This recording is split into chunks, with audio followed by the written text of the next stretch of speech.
কাঁচা আমের ঝুরি আচার তৈরি করছি। এই আচারটা কিন্তু অনেক মজা হয় খেতে। তো চলুন দেখিনি কিভাবে তৈরি করে নিলাম। এই যে বড় সাইজের আম নিয়েছি, আমগুলো একদম ফ্রেশ ছিল। আর চেষ্টা করবেন একদম কাঁচা আম নেওয়ার জন্য।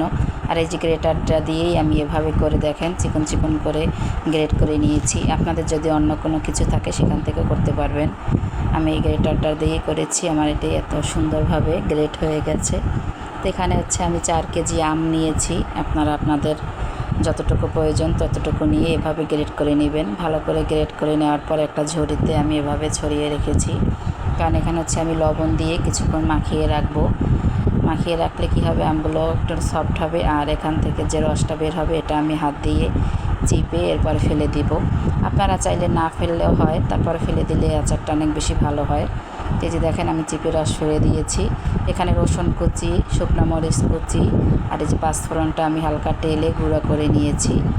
এখানে গুঁড়াটাই ব্যবহার করতে হয়, চিনি দেব। এখানে হচ্ছে আমি সামান্য সিরকা ব্যবহার করেছি, সেটা আর খেয়াল ছিল না। তো হচ্ছে সবগুলো মাখিয়ে এরপর হচ্ছে সরিষার তেলটাকে আমি খুব ভালো করে ফুটিয়ে নিয়েছি। এটা কাচের জারে ভরে এরপরে এই তেলটা দিবেন। আর সরিষার তেলটা দেওয়ার ক্ষেত্রে অবশ্যই সাবধানতা অবলম্বন করবেন। এটা একটু আস্তে আস্তে করে দিবেন যাতে পুরো বয়মেই আপনার গরম তেলটা পৌঁছে যায়। আর এই আচারটা কিন্তু একটু ডুবো তেলই থাকে, তাই চেষ্টা করবেন একটু তেল বেশি করে গরম করে এরপরে দিতে। এই তেলটা আপনারা পরবর্তীতেও দিতে পারবেন, সমস্যা নেই। এভাবে করে আপনারা নর্মাল ফ্রিজে 1 বছর তার থেকে বেশি সময় রাখতে পারবেন। এই আচারটা আপনারা যে কোনো কিছুর সাথেই খেতে পারবেন। অনেক মজার হয় এই আচারটা, অবশ্যই একবার করে খাবেন।